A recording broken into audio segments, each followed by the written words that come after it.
बिस्मिल्लाहिर्रहमानिर्रहीम। आज तक के मुअज़्ज़ज़ नाज़रीन अस्सलामु अलैकुम। अब किस नंबर 100 मुलाहिज़ा फरमाएं। कुछ देर बाद अचानक शानी को महसूस हुआ कि इसके कंधों पर 2 हाथ हैं। वो तेज़ी से मुड़ी और इसके अकब में चौधरी बशीर मौजूद था। उसका चेहरा तमतमाया और आंखों में सुर्ख डोरे थे। वही कैफियत जो 1-2 मरतबा पहले भी शानी ने महसूस की थी। वो खुद कहता था, तुम बहुत खूबसूरत हो, लेकिन जब मैं मुन्ने को तुम्हारे साथ देखता हूँ तो मुझे लगता है तुम्हारी खूबसूरती मुकम्मल हो गई है। तब अपने जज्बात पर काबू रखना मेरे लिए मुश्किल हो जाता है। वो अब भी जज्बाती नजर आ रहा था। ताम मुन्ने की मौजूदगी शायद उसे अखलाकी दायरे में रहने पर मजबूर कर रही थी। शानी ने अपने सीने पर दुपट्टा दुरुस्त किया और पल्लू को घुमाकर सर पे ले लिया। चौधरी की नायत गर्म निगाहें शानी को सर से पांव तक छूने लगी। चलने में बाद वो तहमकाना अंदाज में बोला, मुन्ना तुम थोड़ी देर के लिए आंटी के पास चले जाओ, तुम्हारी चाची से बात करना चाहता हूँ। मुन्ना बेचूं चरा शानी की बाहों से निकला और बाहर चला गया। चौधरी ने दरवाज़ा भीड़ दिया। सोफे की तरफ इशारा करते हुए शानी से बोला, बैठ जाओ। शानी बैठ गई। चौधरी ने अलमारी की तरफ कदम बढ़ाए, शायद वहाँ से शराब की बोतल निकालना चाहता था, लेकिन फिर जैसे इरादा मुलतवी कर दिया। उसने फ़कत इम्पोर्टेड सिगरेट सुलगाने पर इक्तफा किया और शानी के सामने सोफे पर बैठ गया और गहरी सांस लेकर बोला, हाँ भाई, फिर क्या फ़ैसला किया तुमने? कैसा फ़ैसला? शानी ने ज़रा सहम कर पूछा। चौधरी ने हल्का सा कहकर लगाया, लो जी, अभी तक यही नहीं पता कि क्या फ़ैसला करना है। भाई मैं तुम्हारी और अपनी शादी के बारे में पूछ रहा हूँ। मैं चाहता हूँ कि निकाह 4-5 दिन के अंदर हो जाए, रुखसती चाहे 1 या 2 हफ्ते के बाद हो जाए। शानी की आंखें खुली की खुली रह गई। वो खुश घूंटों पर जबान फेर कर बोली, लेकिन मैंने आपसे कुछ वक्त मांगा था। वक्त से तुम्हारा क्या मतलब है? क्या तुम 2-4 महीने या 2-4 सालों की बात कर रही हो? चौधरी की तेवरी चढ़ गई। मैंने 2-4 साल की बात तो नहीं की, लेकिन 2-3 महीने तो मेरा मतलब है। चौधरी एकदम भड़क उठा। शानी की बात काट कर बोला, मेरी बात सुनो शानी बेगम, मैं दीरा उल्लू का पट्टा नहीं हूँ। इतना बड़ा कारोबार चला रहा हूँ, सारा दिन हर रंग के लोगों से वास्ता रहता है मेरा। मैं तुम्हारे हाथों दूसरी मरतबा हरगिज़ बेवकूफ़ नहीं बनूंगा। तुमने थोड़ी सी मोहलत की बात की थी और थोड़ी सी मोहलत महीनों की नहीं होती। मैंने ये शादी 3 हफ्तों के लिए आगे की थी। 3 हफ्ते पूरे होने से पहले पहले तुम्हारा और मेरा निकाह हो जाना चाहिए। मैं इससे कम किसी बात पर राजी नहीं होऊंगा। मगर चौधरी अगर मगर कुछ नहीं, मैं सीधा बंदा हूँ, सीधा सीधा मामला चाहता हूँ। कुछ भी हो, जुमे के दिन हमारा निकाह हो जाना चाहिए। रुखसती का वक्त बाद में तय कर लेंगे। लेकिन इतनी जल्दी ये सब कुछ? शानी अकला कर रह गई। वो बेहद सर्द लहजे में बोला, देखो शानी बेगम, अब तो जो कुछ भी होना है इतनी जल्दी होना है।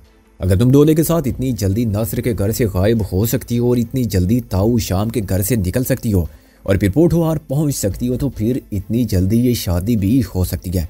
और ये इतनी जल्दी होगी, और अगर कुछ नहीं तो फिर कुछ भी नहीं होगा।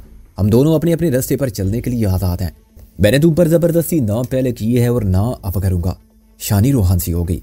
इसी निगाहों में कोकी और राजू के उम्मीद भरे चेहरे घूम गए। इसके कानों में आंटी अतिया और सुंबल की सिसकियाँ गूंज गई। वो कराकर बोली, मैं हरगिज़ नहीं जानती थी कि आप इस तरह की बात करेंगे, लेकिन आप मुझे कुछ सोचने का वक्त तो दे। चौधरी का चेहरा पत्थर की तरह सख्त था। वो बोला, सोच लो, अभी दिन चढ़ा है, शाम के बाद तक सोच लो। तुम्हें कोई डिस्टर्ब नहीं करेगा। यहाँ कमरे में टेलीफोन भी मौजूद है, किसी से रब्ता करना चाहो तो वो भी कर सकती हो, लेकिन शाम के बाद तुम्हारा फैसला ख़त्म ही होना चाहिए। तुम्हारे पास 2 रास्ते होंगे, या तो मुझे और मुन्ने को हमेशा के लिए छोड़कर चली जाओ, या मुझे निकाह का दिन बता दो। शानी की आंखों से आंसू बह निकले। इसने सर झुकाया और बेकरारी से नफी में सर हिलाने लगी। पता नहीं क्यों बेवजह बेसबब इन लम्हों में एक दूर अफ्तादा गीत की आवाज़ इसके कानों में गूंजने लगी। तेरा माही बड़ी दूर से आया है, उसका मुखड़ा जख्मों ने गहनाया है। देखनी उसके बैड़े खालों को, देखनी उसके पाँव के छालों को। मंजा प्यारी मंजा, मंजा प्यारी मंजा। वो सर झुकाए झुकाए सिसकी, नहीं चौधरी, इतनी जल्दी ये कैसे? अल्फाज इसके मुंह में थे कि चौधरी एकदम भड़क कर उठ खड़ा हुआ। उसकी बराए नाम शाइस्तगी और तहजीब भी नापैद हो गई। वो अपने नालपुरी भाई बंदों की तरह एकदम उजड़ और झगड़ालू नजर आने लगा और फुनकार कर बोला, मैं समझ गया हूँ, सब कुछ समझ गया हूँ। तू कुछ नहीं करेगी, पर नाला वहीं का वहीं रहना है। मैं लानत भेजता हूँ इस सारे मामले पर, लानत भेजता हूँ। वो बड़े गजब की आलम में पाँव पटकता बाहर निकल गया। शानी अपनी जगह बैठी रही। इसका दिमाग माउफ था, कुछ भी समझ में नहीं आ रहा था। मुन्ने ने दरवाज़ा खोला और अंदर आ गया। उसके हाथों में मोर के 2-3 पर थे। ये शायद उसने ज़मीन से उठाए होंगे। उसने ये पर शानी के बालों में उड़स दिए और ताली बजाते हुए खिलखिला कर हंसने लगा। कितना खुश नजर आ रहा था। गालबन उसने अपने अब्बू को आतिशी बगोले की तरह कमरे से निकलते नहीं देखा था। वो अपनी बहुत सी तस्वीरें उठा लाया और शानी को दिखाने लगा। फिर वो अपनी किताबें और होमवर्क की कापियाँ ले आया। इसने ड्राइंग की कापी पर 2-3 जगह शानी की तस्वीर बनाने की कोशिश की। उसके बाद वो अपने खिलौने उठा लाया और शानी के इर्द गिर्द सजा दिए। यूं लगता था कि वो शानी को अपने में मगन और मसरूफ़ रखना चाहता है।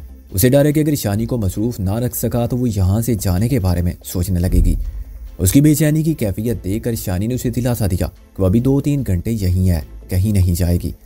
वो अभी तक हल्के बुखार में था। शानी को डर था कि कहीं ये बुखार बढ़ ना जाए। उसके साथ हल्की फुल्की बातें करती रही, मगर इसका दिमाग घन चक्कर बना हुआ था। आंसू अंदर ही अंदर इसके खल्क में गिरते रहे। चौधरी बशीर का रवैया इसकी समझ से बालातर था। वो समझ नहीं पा रही थी कि उसे कैसे हैंडल करे। इसे उम्मीद थी कि शायद 2-3 घंटे तक उसका दिमाग भी ठंडा हो जाएगा और वो इससे बेहतर हालत में बात कर सकेगा।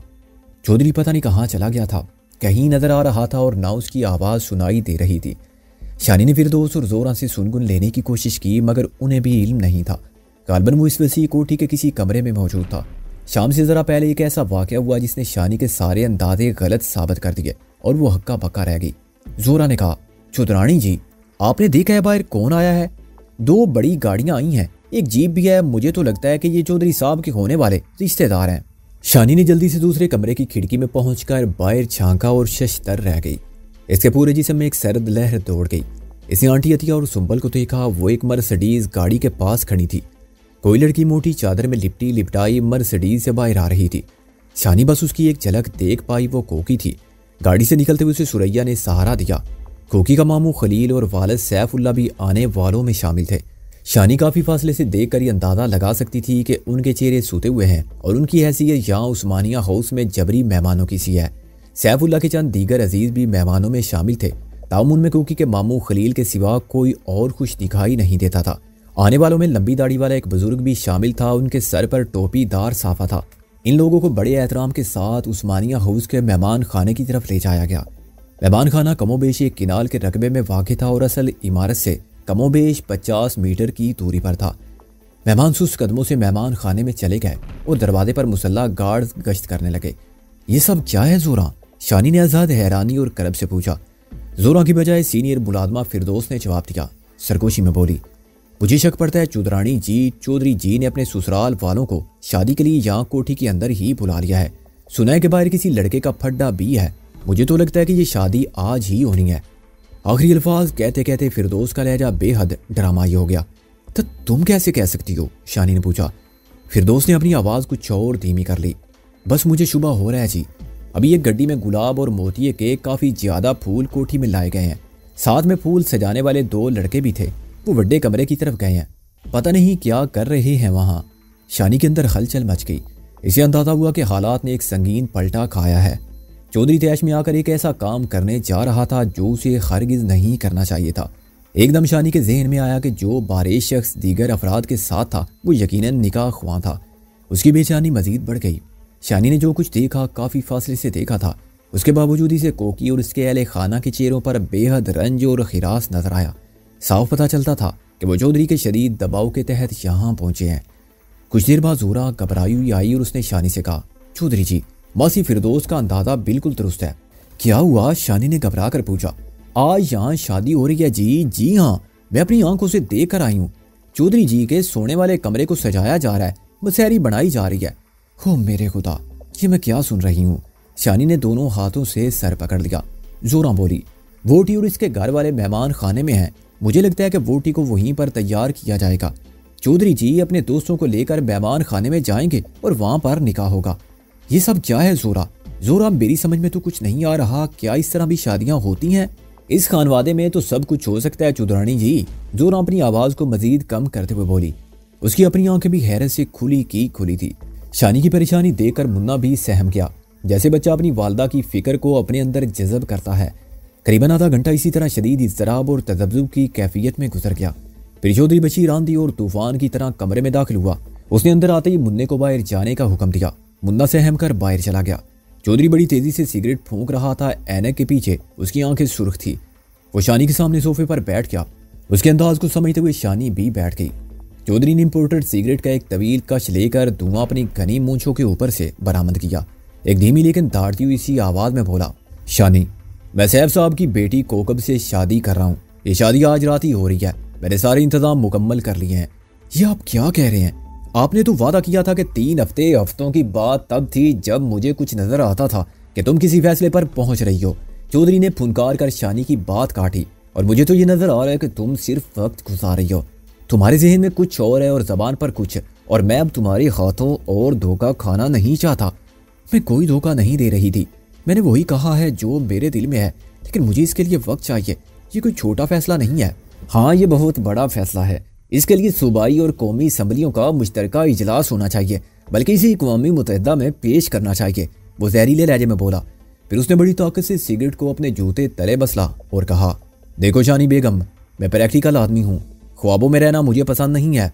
मैंने तुमसे किसी तरह की ज़बरदस्ती करना होती तो कई महीने पहले कर सकता था, लेकिन मैंने तुम्हें किसी फैसले पर पहुंचने के लिए पूरा वक्त और पूरी आज़ादी दी है। अब मैं इस गोरख धंधे में मजीद नहीं पड़ सकता। बहरहाल, मैंने तुम्हें जो पेशकश की आज सुबह की थी, उस पर मैं अब भी कायम हूँ। मेरी बात बिल्कुल साफ और क्लियर है। अगर तुम निकाह के लिए तैयार हो तो मैं ये शादी अब भी रोक देता हूँ। लेकिन वो कहते कहते खामोश हो गया। शानी ने दर्द कर उसकी तरफ देखा। उसके चेहरे पर जो सख्ती थी वो शानी ने पहले कभी नहीं देखी थी। बिल्कुल पत्थर नजर आ रहा था।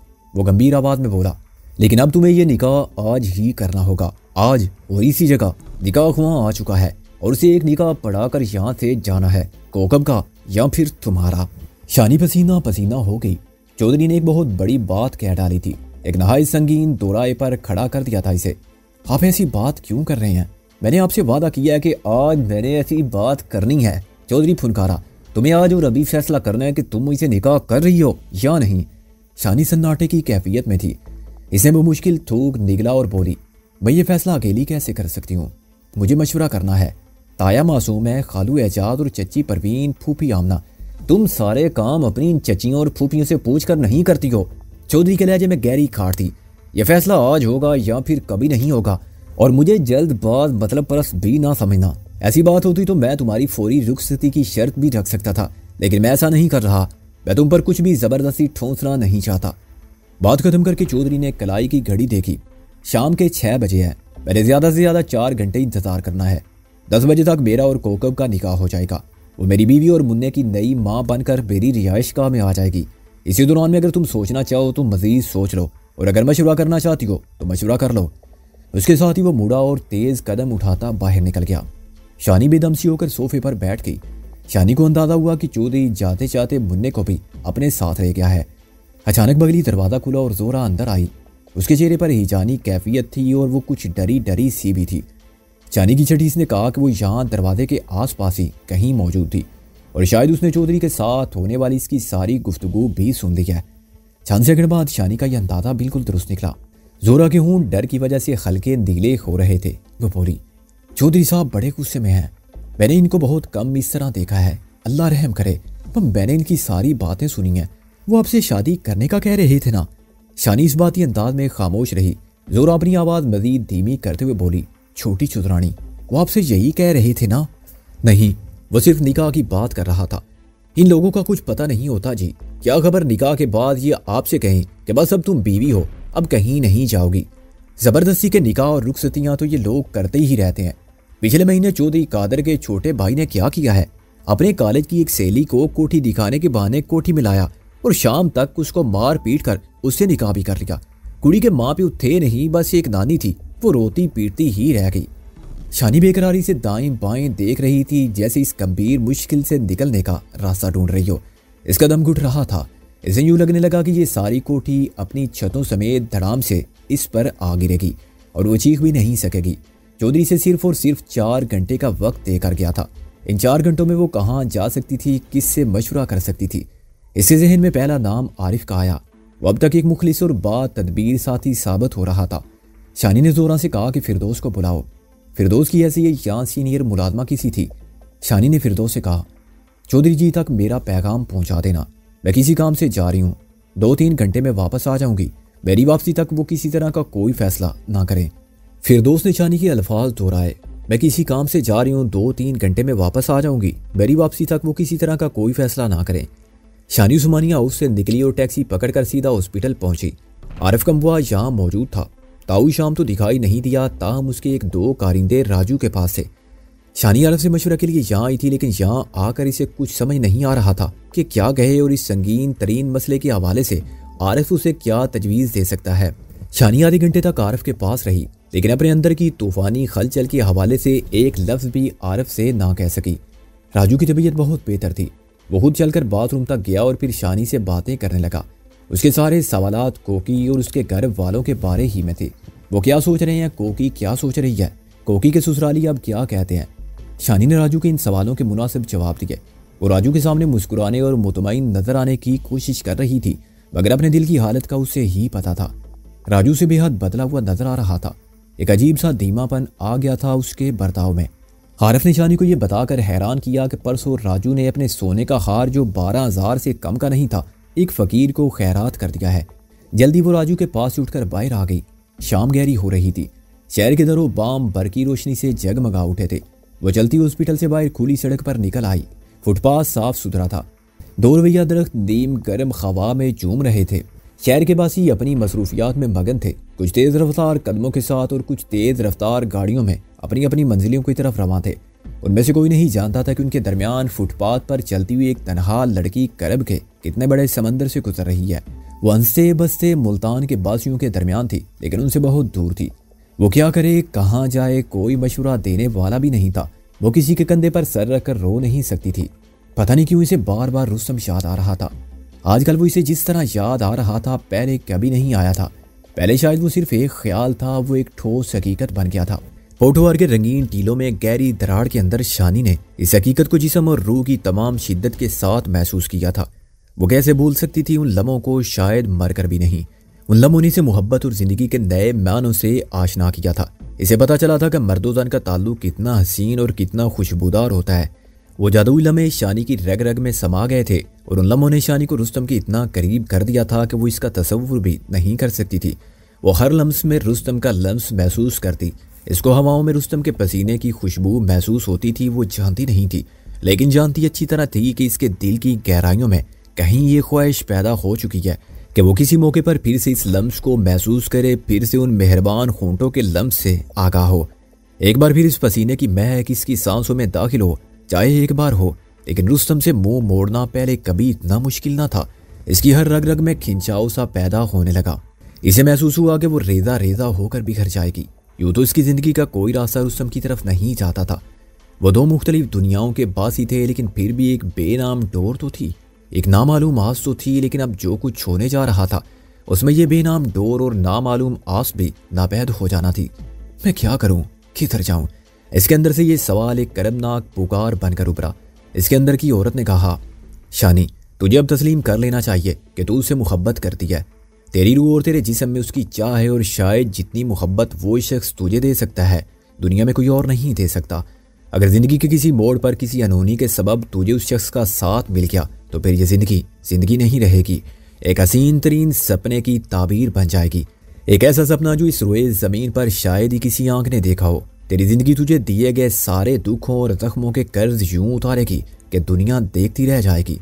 तो उस शख्स की तरफ जाने वाले रास्तों को हमेशा के लिए बंद ना कर, तो ये रास्ते बंद करके अपने जीने का रास्ता बंद कर देगी। रंगवाली की छोटी चौधरानी का हेवला शानी के सामने आ गया। इसका अपना ही हेवला था, लेकिन ये भारी भरकम लिबास और सोने चांदी के वजनी जेवरात से सजा हुआ था। इस हेवले के पस मंजिर में पुरखों की हवेली थी, जिसने नस्ल दर नस्ल इस इलाके में अपनी शान कायम कर रखी थी और ख़ानदानी रवायात की पासदारी की थी। ये हेवला गोया हुआ। शानी, क्यों रही सही इज्जत भी अब खाक में मिला रही हो? तू कुछ भी कहे, लेकिन रुस्तम एक बदनाम डाकू है। तू उस डाकू का हाथ थामेगी तो तेरे खानदान की आने वाली नस्लें तुझे कभी माफ़ नहीं करेंगी। और आने वाली नस्लों की तो बात की है, तेरे जो बचे कुछ रिश्तेदार रह गए हैं उन पर क्या गुजरेगी? वो अपना मुंह छुपाते फिरेंगे, लोग उनका जीना हराम कर देंगे। शानी के अंदर की आवाज़ ने रुस्तम का दिफा किया, लेकिन वो डाकू नहीं है। उसे हालात ने हथियार उठाने पर मजबूर किया है। बेशुमार लोग ऐसे भी तो हैं जो उसका नाम ले लेकर जीते हैं, जिनके नज़दीक उसका मुकाम आम लोगों से बहुत ऊंचा है। ये सब कहने सुनने की बातें हैं। छोटी चौधरानी के एवले ने तावील पेश की। हर डाकू यही कहता है कि उसी हालात ने हथियार उठाने पर मजबूर किया, लेकिन हकीकत यही है कि वो डाकू है। दर्जनों अफराद का कत्ल उसके हाथों हो चुका है। क्या तू ऐसे शख्स का हाथ थामने की तमन्ना दिल में पाल रही है जो किसी भी वक्त पोठोहार के टीलों में पुलिस की गोलियों का निशाना बन सकता है? ये दलील बहुत कमजोर है। शानी के अंदर से आवाज उभरी। मोहब्बत की चंद घड़ियां भी मिल जाएं तो ये मोहब्बत की 100 साल जिंदगी पर भारी होती हैं। लेकिन तू ये क्यों नहीं सोचती वो अपना रुख बदल चुका है, वो नादिया से शादी कर चुका है। अब उसने अपने आप को संभाल लिया है। उसको खुदाहाफिज कहने के लिए इससे बेहतर वक्त और कौन सा होगा? हाँ शानी, खुदाहाफिज कह दे, दिल की गहराइयों से अलविदा कर दे और वो सब कुछ कर ले जो उसके बदले तुझे और तेरे जरिए लोगों को मिल रहा है। चौधरी बशीर के पास चली जा, अपने रोते सिसकते मुन्ने को गले से लगाकर भींच ले, कोकी को बचा ले, राजू को मौत के मुंह से खींचकर जिंदगी की तरफ ले आ। एक बासर चौधरानी बनकर इलाके के लोगों के लिए वो सब कुछ कर गुजर जो करना चाहती है। कुर्बानी और इसार तेरे खानदान की रिवायत है और ये सब कुछ तुझे खास तौर से अपनी माँ के जरिए मिला है। अपने दिल पर पत्थर रख और इस रिवायत की अमीन बन जा। शानी ने गहरी दुख भरी सांस ली। इसे लगा कि हाथ पांव सर्द हो गए हैं। कोई नादीदा हाथ कलेजे को मुट्ठी में लेकर मसल रहा है। इसने सोचा, काश रुस्तम का लम्स पाने से पहले ये घड़ी आ गई होती। फैसला करना इतना कठिन और जानलेवा ना होता। इसने गलाई में बंदी घड़ी देखी। वक्त गुजरने का पता ही नहीं चला था। 8:30 बज चुके थे। इसे 10 बजे तक हर सूरत उस्मानिया हाउस में पहुंचना था। तकरीबन आध पौन घंटा तो इसे रास्ते में लग जाना था। वो अच्छी तरह जानती थी आज चौधरी बशीर ने हर सूरत अपने अल्टीमेटम पर अमल करना है। अगर वो मुकर्रर वक्त तक अपनी रजामंदी लेकर उसके पास ना पहुंची तो वो कोकी से निकाह कर लेगा। फैसले के बेपनाह बोझ से इसका जिस्म लरजने लगा। कुछ समझ में नहीं आ रहा था। अभी तो ये भी ठीक से नहीं जानती थी कि उस्मानिया हाउस पहुंचने के बाद इसके साथ क्या होगा। चौधरी ने कहा था कि वो उसके साथ निकाह करेगा, लेकिन जोरा ने अपना अंदेशा जाहिर किया था। उसने कहा था कि क्या खबर जी के निकाह के बाद चौधरी साहब कहें कि बस अब तुम बीवी हो, अब कहीं नहीं जाओगी। शानी की निगाह में वो कमरा घूम गया जो उस्मानिया हाउस के कमरे में बड़ी जल्दी से तैयार किया गया था। इसका दिमाग माऊफ हो रहा था, लेकिन फैसला तो करना था क्योंकि इसके बगैर चारा नहीं था। और फिर इसने फैसला कर लिया। ये इसार और कुर्बानी का फैसला था। वो उठी और तन तनहा उस्मानिया हाउस की तरफ रवाना हो गई। इसकी आंखों से आंसू रिश्ते चले जा रहे थे। थोड़ी सी कोशिश के बाद इसे टैक्सी मिल गई। वो उस्मानिया हाउस की तरफ रवाना हो गई। अब रात के 9 बजने वाले थे। सड़कें जगमगा रही थी, गाड़ियों का रश था। जिला कचहरी के करीब सड़क जेरे तामीर थी और ट्रैफिक ब्लॉक थी। शानी की निगाह बार बार घड़ी की तरफ उठती थी। सुइयां हरकत में थी और यूं लगता था कि ज्यादा तेजी से अपने हदफ की तरफ बढ़ रही हैं। शानी ने बचपन में आतिशदान के सामने बैठकर अब्बा जी से एक कहानी सुनी थी। बादशाह एक शख्स को फांसी की सजा देता है। उस शख्स को चंद बहुत ज़रूरी काम निपटाने होते हैं। उस शख्स का एक दोस्त बादशाह को जमानत देता है कि मेरे दोस्त को अपने नागजीर कामों के लिए जाने दिया जाए। अगर ये वक्त मुकर्रर पर ना आ सका तो इसकी जगह मैं तख्ते-ए-दार पर लटक जाऊंगा। कहानी की आखिर में इसी तरह सफ़र की तवालत और वक्त की कमी सामने आती है। अपने जामन दोस्त को फांसी से बचाने के लिए वो शख्स तेज रफ्तारी से घोड़ा दौड़ाता हुआ फांसी घाट तक पहुंचता है और खुद को सजा के लिए पेश कर देता है। ड्राइवर, मुझे जल्दी पहुंचना है, किसी तरह यहाँ से निकलने की कोशिश करो। मैडम, आगे पीछे से बला के ट्रैफिक, अब क्या करूं? थोड़ी दूर एक कट है, लेकिन वहां तक पहुंचेंगे तो फिर रहना। शानी ने मजीद 10 मिनट तक बेसब्री से इंतजार किया। अब मुश्किल इतना वक्त था कि वो आगे जाकर कोई और टैक्सी लेती और मंजिल तक पहुंचती। इसने ड्राइवर को किराया अदा किया और टैक्सी से बाहर निकल आई। वो रश से निकलकर फुटपाथ पर चलने लगी। इसके कदमों में तेजी थी। गुजरने वाले हर लम्हे के साथ वो घबराहट का शिकार हो रही थी। इसे लगा जैसे उस्मानिया हाउस के एक बंद कमरे में रूसी जोड़ा पहने कोकी अपनी आंसुओं में डूब रही है और मुंतजिर निगाहों से शानी का रास्ता देख रही है। शानी को दूसरी तरफ की सड़क पर एक टैक्सी खड़ी नजर आई। वो तेजी से टैक्सी की तरफ बढ़ी। यही वक्त था जब इसे दाईं जानिब तेज चमक महसूस हुई। इसके साथ ही किसी गाड़ी के पहियों से चिरचिराहट की तवील एहतजाजी आवाज़ बुलंद हुई। शानी को लगा कि कोई सख्त चीज़ इसके घुटनों से टकराई है और वो हवा में लहराई और कई मीटर पीछे गिरी। इसका जहन तारीकी में डूबता चला गया।